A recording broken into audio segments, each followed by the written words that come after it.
प्रस्तुत है श्रीमद् भागवत महापुराण से पाठ। ये पाठ मैं श्रीमद् भागवत महापुराण के तृतीय स्कंद के 15वें अध्याय से प्रस्तुत कर रहा हूँ। श्लोक संख्या है 10 से लेकर 20 तक। श्रवण करें आनंद के साथ।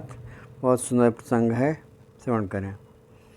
ऐष देवदितिर्गर्भ ओज कश्यप मर्पितं दिशस्ति मिरयन् सर्वा वर्धते अग्निरिवैधसि मित्रोवाच सप्रहस्य महाबाहो भगवान् शब्दगोचरः प्रत्यचष्टात्मभूर्देवान् प्रीणन् रुचिरया गिरावाच मानसा मे सुता पुष्पपूर्वजा सनकादयः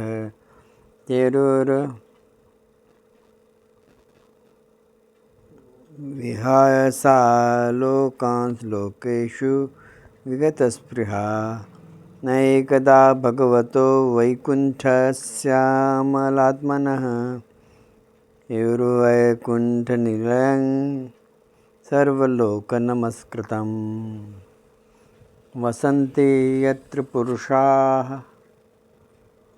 सर्वे वैकुण्ठमूर्तयः योनिमित्तनिमित्तेन धर्मेणाराधयन् हरिं यत्र चाद्य पुमानास्ते भगवान् शब्दगोचरः नत्वं विष्टभ्यविरजं स्वानांनो मृडयन् बुधः वरदः विषः अत्र नयः श्रेयसं नाम वनं कामदुद्धये द्रुमिः सर्वतुश्रीर्विविर्भ्राज कैवल्यमिव मूर्तिमत्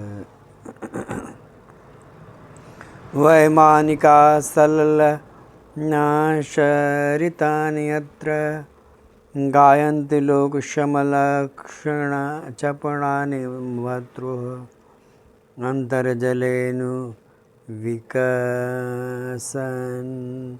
मधुमाधवीनां गन्धेन खण्डितधियोऽप्यनिलं क्षिपन्तः पारावतान्यमृतसागर सचक्रवाक दात्यूहंस शुकन्तित्तिरि वर्हिणान्यः कोलाहलो विरमते चिरमत्र मोचे नरभूङ्गाधिपे हरिकथामिव गायमाने मन्दारकुन्द कुरवोत्पलचम्पकार्णा पुन्नाग नाग बकुलाम्बुज पारिजात गन्धेर्चिते तुलसिका भरणेन तस्या अस्मिन् तपसु मनसो बहुमां मानयन्ति यत्सङ्कुलं हरिमदा नतिमान दृष्टे वैदूर्यमारकत हेम मयैर्विभावमाने येषां बृहत्कटितटा स्मितशोभिपुष्पः शोभिमुख्यः कृष्णापनानरज आदधुरुत्सयाद्यो। अभी आप श्रीमद् भागवत महापुराण के तृतीय स्कंद के 15वें अध्याय से पाठ सुन रहे थे। अब प्रस्तुत है श्लोक संख्या की स्थिति थी श्लोक संख्या 10 से लेकर श्लोक संख्या 20 तक। अब उसका सरल हिंदी में अभी संस्कृत में सुन रहे थे आप इसे, उसका सरल हिंदी में रूपांतरण प्रस्तुत कर रहा हूँ। सरल हिंदी में आप आराम से समझ जाएंगे, आनंद लीजिए।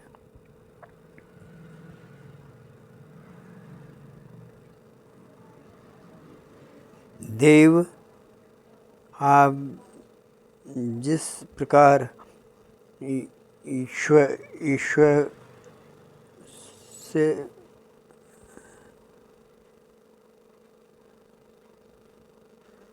आग इस प्रकार ईंधन में पड़कर बढ़ती रह जाती है, उसी प्रकार कश्यप जी के वीर से स्थापित वायुदिति का गर्भ सभी दिशाओं को अंधकारमय करता हुआ क्रमशः बढ़ रहा है। श्रीमती जी कहते हैं, महाबाहो, देवताओं की प्रार्थना सुनकर भगवान ब्रह्मा जी हंसे और उन्हें अपनी मधुर वाणी को संबोधित करते हुए कहने लगे। श्री ब्रह्मा जी ने कहा, देवताओं, तुम्हारे पूर्वज मेरे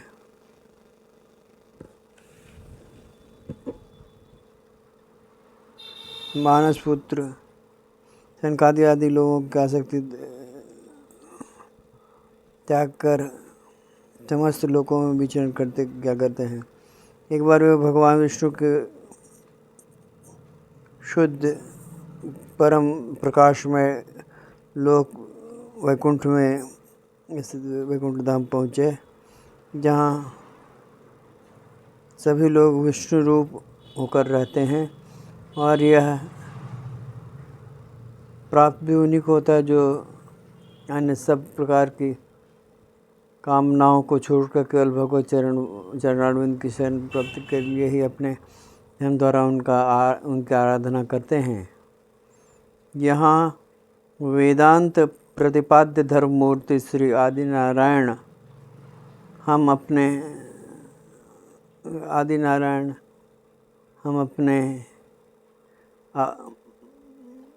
अपने भक्तों को सुख देने के लिए शुद्ध मंत्रमय स्वरूप धारण करके हर समय विराजमान रहते हैं। उस लोक में श्रेय नाम का एक वन है जो मूर्तिमान कैवल्य सा है, जान पड़ता है। यह सब प्रकार की कामनाओं को पूर्ण करने वाले वृक्षों से सुशोभित है, जो स्वयं हर समय छहों ऋतुओं की शोभा से संपन्न रहते हैं। जहाँ विमानवासी गंधर्व अपने अपने प्रियाओं के सहित अपने मधुर पवित्र लीलाओं, अपने प्रभु की पवित्र लीलाओं का गान करते रहते हैं, जो लोगों की संपूर्ण पाप राशि का भस्म कर देने वाली है। उस प्रकार सरोवर में खिली हुई मकरंदपूर्ण वासंतिक माधवी लता के सुमधुर गंध उनके चित्त को अपनी ओर खींचना चाहती है, परंतु उसकी ओर ध्यान नहीं देते और उस गंध को उड़ाकर आने वाले वायु को ही बुरा भला कहते हैं। इस प्रकार भ्रमरराज ऊंचे स्वर को गुंजायमान करते हुए मानो हरि कथा का गान करते हैं। उस समय थोड़ी देर के लिए कबूतर, कोयल, सारस, चकवे, पपीहे, हंस, तोते, तीवर और मोरों का कोलाहल बंद हो जाता है, मानो वे भी उस कीर्तन आनंद में बेसुध हो जाते हैं। श्री हरि तुलसी जी से अपने विग्रह को सजाते हैं और तुलसी की गंध के ही अधिक आदर की स्थिति में रहते हैं। यह देखकर वहाँ के मंदार, कुंद, कुंभक, तिलक वृक्ष, उत्पल, राष्ट्रपति कमल, चंपा, पुन्नन, नागकेसर, बकुला, मोलश्री, अर्जुन, हीना, अर्बुज, हीना, खिलने वाले कमल, जो दिन में खिलने वाले कमल हैं, और पारिजात आदि पुष्प सुगंध से होने वाले तुलसी जी को ही आप अधिक रूप नारायण मानते हैं। यह लोक वैदुर्य मरकत मणि पन्नों और सुवर्ण से के विमानों से भरा हुआ है। ये सब किसी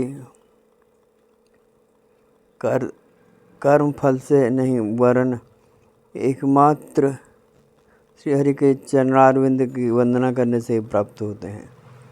उस विमानों पर चढ़े हुए कृतकृत्य भगवत भक्त स्त्रियों के बड़े विमान पर चढ़े हुए विभिन्न परम पुण्यमय स्वरूप वाले गंधर्व विचरण करते हैं और भगवान की लीलाओं का गान करते हैं। बहुत सुंदर दृश्य है। भगवान के वैकुंठ धाम का वर्णन है और बताया गया है कि इसका स्वरूप कैसा है, इसमें कैसे कैसे जीव निवास करते हैं और कैसे कैसे वहाँ जीवन का आनंद लेते हैं और भगवत कृपा पाने के लिए किस तरह भगवत कथा का उच्चारण करते हैं। बहुत सुंदर कथा है। आपसे एक विनती है, यदि आपने मेरा चैनल यानी कविंद मिश्रा का चैनल, इसका कोड है @कविंद मिश्रा 54457774,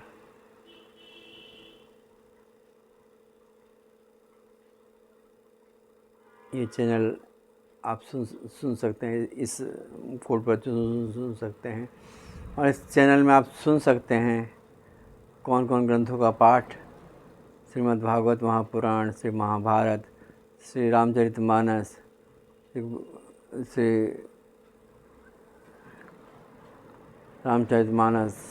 श्री गीत गोविंद और श्रीमद् भागवत महापुराण का श्रवण कर सकते हैं। आप श्रवण करें, आनंद के साथ करें, क्योंकि इन परम पावन ग्रंथों के पाठ श्रवण मात्र से व्यक्ति के कोटि कोटि पापों का नाश हो जाता है और भगवत शरण वो ग्रहण कर लेते हैं। भगवत कृपा भी उन पर बरसती है। ये परम पवित्र ग्रंथ जो हैं वो भगवत कथा अमृत से सिंचित हैं और इनमें परम सुंदर स्वरूपों का, भगवान की लीलाओं का वर्णन है, भगवान के भक्तों की लीलाओं का वर्णन है, भगवान की विभिन्न स्थितियों का वर्णन है, भगवान के विभिन्न अवतारों का वर्णन है। तो इनका श्रवण करें आप और अपने जीवन में आनंद का अनुभव करें। और अगर आपने मेरा चैनल लाइक और शेयर अभी नहीं किया है और बेल आइकन भी नहीं दबाया तो दबा दें, लाइक और शेयर कर दें और सब्सक्राइब भी कर दें। इससे आप श्रवण कर सकें मेरे द्वारा प्रस्तुत इन परम पवित्र ग्रंथों का पाठन। पवित्र ग्रंथों का पाठन सुनने से आपके जीवन में भगवत कृपा का उद्भव होगा, ऐसा निश्चित है। आपसे एक विनती है, या आइए मेरे साथ भगवत श्री कृष्ण भगवान को परम प्रिय जो श्लोक है उसका पाठ करें। मेरे साथ स्वर में मिला के आप पाठ करिए। आप सबों को याद तो होगा ही, इसलिए श्रवण करिए और पाठ करिए। बोलिए, ओम नमो भगवते वासुदेवाय। ओम नमो भगवते वासुदेवाय। ओम नमो भगवते